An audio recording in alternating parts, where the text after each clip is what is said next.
Assalamualaikum warahmatullahi wabarakatuh. Halo, selamat pagi, selamat siang, selamat malam, penonton yang sedang menyaksikan video kali ini. Pada kesempatan kali ini, saya akan sedikit berbagi ilmu yang saya dapatkan pada saat saya mengikuti perkuliahan Bahasa Indonesia. Semoga bermanfaat dan memberi insight yang baru ya. Tapi sebelum itu, izinkan saya memperkenalkan diri. Nama saya Dewi Irma Afrianti. Saya berkuliah di Universitas Esa Unggul dan mengambil jurusan Teknik Informatika.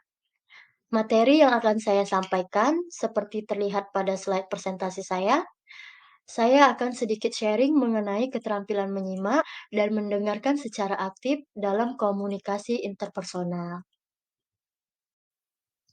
Perkembangan teknologi yang sangat pesat pada saat ini terjadi di segala bidang, termasuk dalam bidang komunikasi.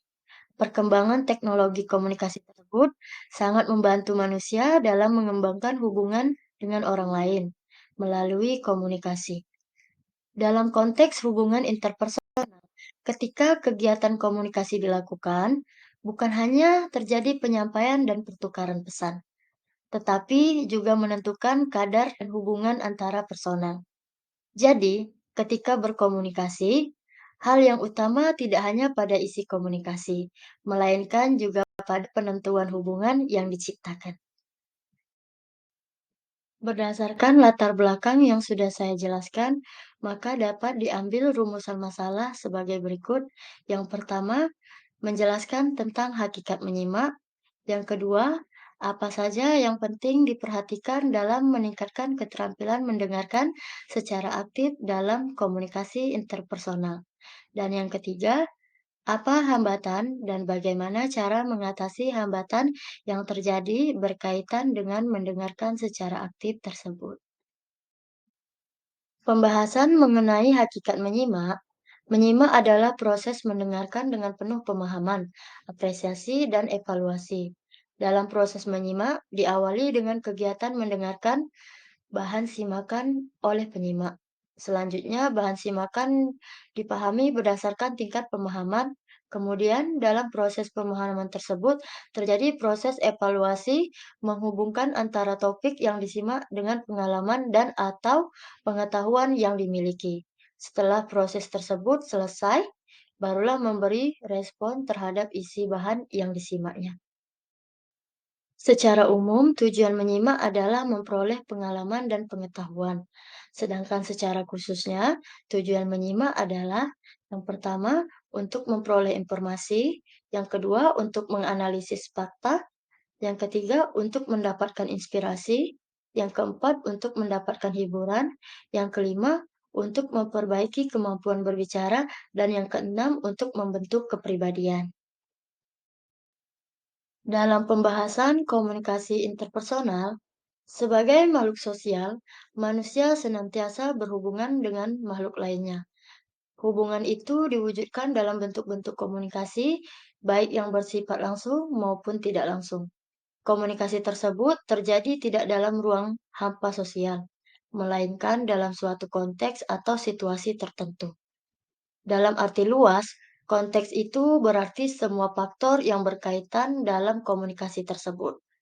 Menurut Dedi pada kutipannya tahun 2009, komunikasi antar pribadi merupakan komunikasi antara orang-orang yang terjadi secara tatap muka yang memungkinkan setiap pesertanya menangkap reaksi pihak lain secara langsung, baik verbal maupun nonverbal. Pembahasan keterampilan mendengarkan.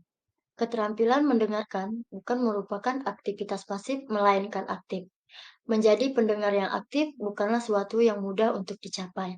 Namun, menjadi pendengar aktif merupakan hal yang sangat bermanfaat dalam kehidupan sehari-hari, juga dalam berbagai kepentingan dalam pekerjaan. Mendengar aktif.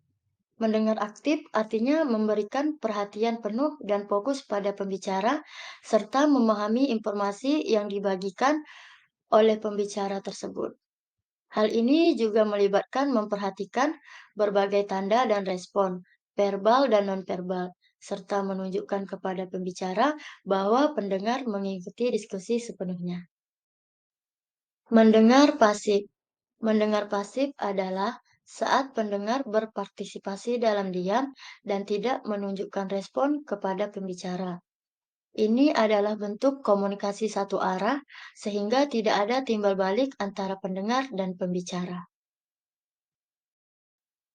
Berdasarkan presentasi saya kali ini, dapat kita simpulkan, menyimak dengan berkonsentrasi adalah memusatkan pikiran, perasaan, dan perhatian terhadap bahan simakan yang disampaikan pembicara. Untuk dapat memusatkan perhatian terhadap bahan simakan yang disampaikan pembicara dengan baik, penyimak harus dapat menghindari gangguan menyimak, baik yang berasal dari diri sendiri maupun yang berasal dari luar. Penyimak harus betul-betul memusatkan perhatian kepada materi yang disimaknya. Baik, mungkin cukup presentasi saya kali ini. Terima kasih kepada Ibu dosen dan teman-teman semua.